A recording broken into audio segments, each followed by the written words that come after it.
On comprend mal. Parle trop vite. C'est long. Ces explications sont incompréhensibles. On ne sait pas si elle souffre ou pas, si elle se soigne ou pas. Et même si elle se rend compte de ce qui lui arrive, de la gravité de la CEP. Dommage. Pourquoi vous me racontez votre vie? Je m'en fous totalement. Et arrêtez de boire, madame. C'est pour votre bien, bon courage. C'est difficile de sortir de l'alcool. J'aurais pu commencer cette vidéo comme ça.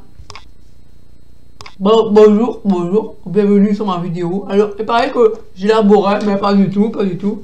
En fait, je vais vous dire un truc, si je parle comme ça, c'est pas du tout parce que j'ai bu, hein, parce qu'on pourrait croire, hein, je suis abonné aux alcooliques anonymes, mais pas du tout, en fait. Alors, j'essaye d'articuler comme je peux, mais vous savez qu'avec une sclérose en plaques secondaire progressive qui évolue depuis des années, bah, ça m'a pris mes jambes, mais pas seulement, ça m'a pris aussi mon élocution. Alors arrêtez de critiquer pour critiquer. Si vous pensez que vous n'en avez rien à foutre de ma vie, alors qu'est-ce que vous foutez à répondre à ma vidéo? Alors la vidéo elle ne vous concerne pas. Si vous n'avez pas la sclérose en plaques, vous n'en avez rien à foutre de ma vie. Hein, parce qu'il faut bien savoir que seules les personnes qui souffrent peuvent comprendre d'autres personnes qui souffrent. Alors vous, si vous êtes sur ma vidéo, c'est peut-être que vous cherchez à justifier votre mal-être, en fait, mais en fait, si vous n'avez rien à foutre des autres, c'est normal que vous ne soyez pas bien, parce que dans la vie, quand on pense qu'à son cul, et ben, si on n'a pas un peu ouvert sur la vie des autres, et bien, moins de petits bobos, ah j'ai mal, faut arrêter, hein, voilà, je vais reprendre ma voix normale, donc j'en ai marre des haters qui profitent qu'on soit, comment dire, on met une vidéo au public, hein, donc on ne sait pas qui va la voir, pour critiquer. En fait, moi je suis allée voir cette vidéo, on comprend mal, on parle trop vite. Ça, depuis que je suis petite, j'avais ma grand-mère qui me disait, je l'appelais grand-mère articule, parce qu'elle passait son temps à dire Christelle, articule. Ça m'énervait. Et moi j'étais habituée avec ma mère pour pouvoir placer un mot avec elle, il fallait speeder, parce que elle ne regardait pas dans les yeux. Elle passe son temps à faire autre chose et elle t'accordait pas une minute pour t'écouter. Donc si tu voulais lui parler, tu avais intérêt à te speeder. Donc j'ai été habituée à parler vite. Et oui, j'articule pas très bien, mais si je veux articuler, je peux le faire. Voilà. Explication incompréhensible. Attendez, je vais vous montrer la vidéo. Je vais vous montrer le lien à ma vidéo. C'était une vidéo qui date il y a 15 ans. À l'époque, je venais de savoir que j'avais la sclérose en plaques, donc oui, j'étais sous l'émotion. On ne sait pas si elle souffre ou pas, si elle se soigne ou pas, et même si elle se rend compte de ce qui lui arrive, de la gravité de la CEP. À l'époque, moi, le neurologue m'avait dit que c'est pas une maladie grave. Je veux dire, ce neurologue, je ne suis pas restée très longtemps avec lui. Bref. Après, j'ai d'autres choses, du style, vous êtes bourré. Ah, le nombre de fois où je lis ça, enfin, pas tous les jours non plus, mais en fait, si vous n'avez jamais eu affaire à des haters, on se rend compte que il y a la majorité de notre audience qui est silencieuse, qui apprécie ce qu'on fait, voilà, pour qui on est utile, et puis une petite minorité qui passe par là, comme ça on se demande pourquoi, ils ont peut-être du de la lumière, enfin. Je dis tiens, je vais aller critiquer la vidéo, donc il faut leurs commentaires, du style, t'as l'air bourré, alors je leur explique, j'ai une sclérose en plaques, à l'époque la vidéo, en plus j'avais pas les dents, elles étaient cassées, donc je parlais mal, difficilement, parce que j'avais plus toutes mes dents, et que en plus j'avais la sclérose en plaques, et là-dessus il me répond pourquoi vous me racontez votre vie? Je m'en fous totalement. Et arrêtez de boire. Alors donc, écoutez, c'est pour votre bien, bon courage. C'est pour mon bien. Non mais attendez, foutez-moi de ma gueule. Foutez-vous de ma gueule, ça. C'est pour mon bien. T'allais dire que je suis bourré alors que je t'explique que c'est une maladie neurodégénérative. Bref. Donc du coup, je me suis dit que j'allais faire une petite vidéo pour les haters. Mais forcément, les haters, ils vont pas venir derrière cette vidéo, hein, parce qu'ils s'en foutent en fait. Ils lâchent leurs commentaires comme une grosse merde qu'ils vont mettre dans la toilette sans avoir oublié de tirer la chasse, sauf que là, ils vont mettre leur merde dans les commentaires de vidéos qu'ils vont voir que par-ci, par-là. Tiens, celle-là, je vais la critiquer. Tiens, celle-là aussi. Et puis finalement, ils s'en foutent de l'effet que ça fait. Voilà. Alors, on dit souvent qu'il ne faut pas être touché par les messages des haters.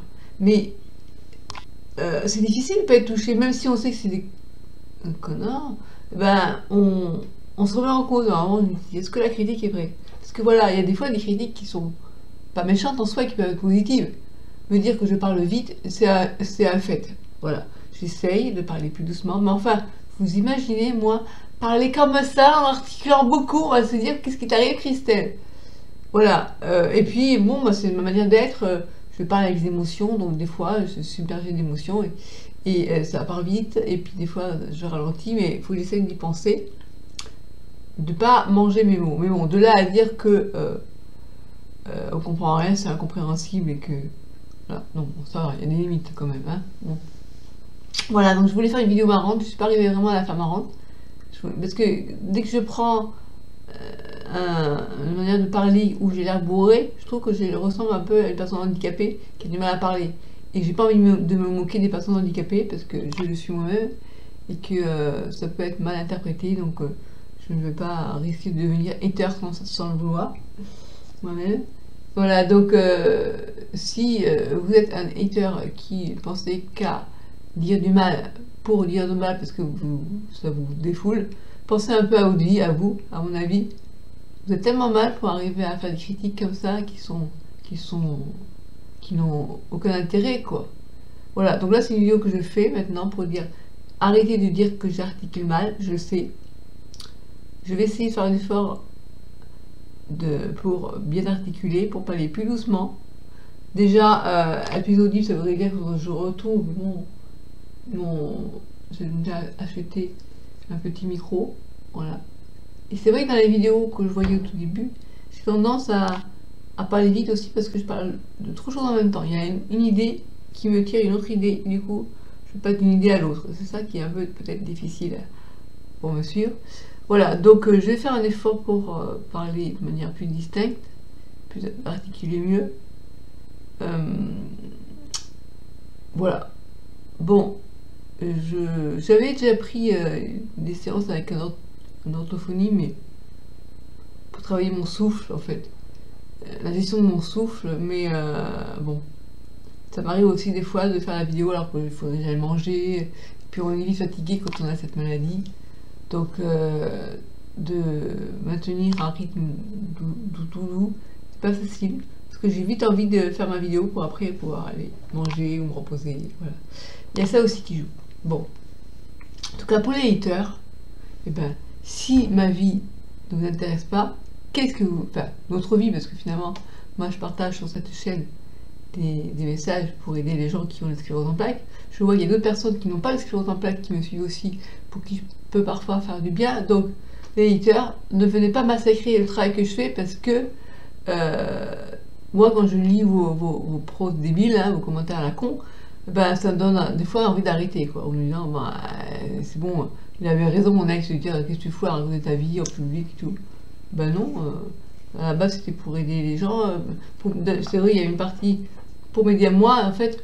Je prends la caméra, ça me permettait de dire, tu vois, tu n'es plus phobie, parce qu'avant, tu n'avais même pas à aller demander du pain à la boulangère du coin, d'aller chez le psy ou chez le dentiste. Et là, maintenant, tu arrives à parler à des gens que tu connais même pas via ta vidéo, via ta caméra. Et donc, mon ex ne peut pas comprendre, mais de toute façon, il ne peut pas comprendre. C'est pour ça que j'ai traité de con, pas parce qu'il trompe sa femme, je m'en fous, mais parce qu'il ne comprenait pas et lui-même aussi, il jugeait en jugeant ce que j'avais écrit. Oui, j'ai fait un article débile, j'aurais pas dû le publier sur mon site, mais bon, j'expliquais mon ressenti. Sur le moment, je l'ai trouvé con parce qu'il n'était pas à l'écoute, il n'a même pas compris la démarche de le recontacter.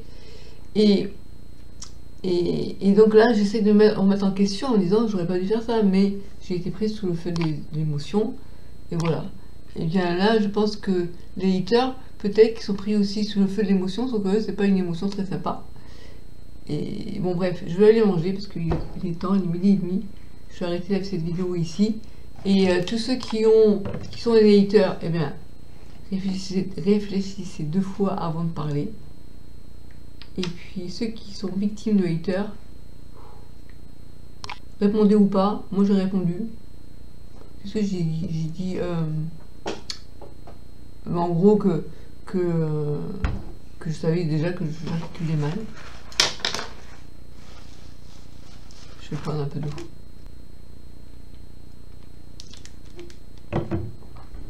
Voilà. Alors, j'articule mal, je parle trop vite. Mais pour autant, est-ce que je dois arrêter les vidéos YouTube? Question. Je peux faire un effort pour parler plus doucement, pour mieux articuler, pour prendre un microphone près de ma bouche, pour que vous m'entendiez mieux. Mais ceux qui critiquent, ce sont la petite partie infime de personnes qui font que passer sur mes vidéos. Et ceux qui apprécient ce que je fais, la majorité silencieuse, sont encore là, je pense. Dites-moi si j'ai raison ou tort. Voilà, donc, j'aurais eu envie de faire un geste pour ces haters, mais je le ferai pas, parce que je suis bien élevée. Mais prochaine critique que j'ai, qui est une critique non constructive, d'office, ça partira dans cliquer pour signaler un contenu illicite ou directement je tire la chasse d'eau. Voilà, poubelle. Sur ce, je vais aller manger. Et puis, je vous dis, n'hésitez pas, si vous avez des sujets de vidéo que vous voudriez que je fasse, à me dire. Je vais faire une vidéo qui va s'appeler « La sclérose en plaques n'est pas une maladie grave ». Ça va être une vidéo un peu polémique, mais c'est bien pourtant quelque chose. D'ailleurs, j'en parlais dans cette vidéo, où je parlais du diagnostic. Le premier neurologue que j'ai vu au CHU de Montpellier, il y a plus de 15 ans, avait dit ça à ma mère et à moi. On venait d'être diagnostiqué de cette maladie, et il a dit ça. Ouais, la plupart du temps, le public il voit la maladie comme quelque chose d'horrible, mais c'est pas une maladie grave pour nous. Donc on voit pas une tumeur au cerveau. Il s'occupait de la maladie de Charcot, c'est la maladie d'ailleurs dont est morte ma mère. Effectivement, c'est pas une maladie mortelle dans la majorité des cas, mais de là à dire que c'est pas une maladie grave, j'aimerais bien le voir lui, du jour au lendemain, il peut plus marcher, il peut plus parler, il peut plus voir, il va dire que c'est une maladie grave. Bref, allez, je vais pas dire des choses que je regrettais, donc je m'arrête là. Bye bye.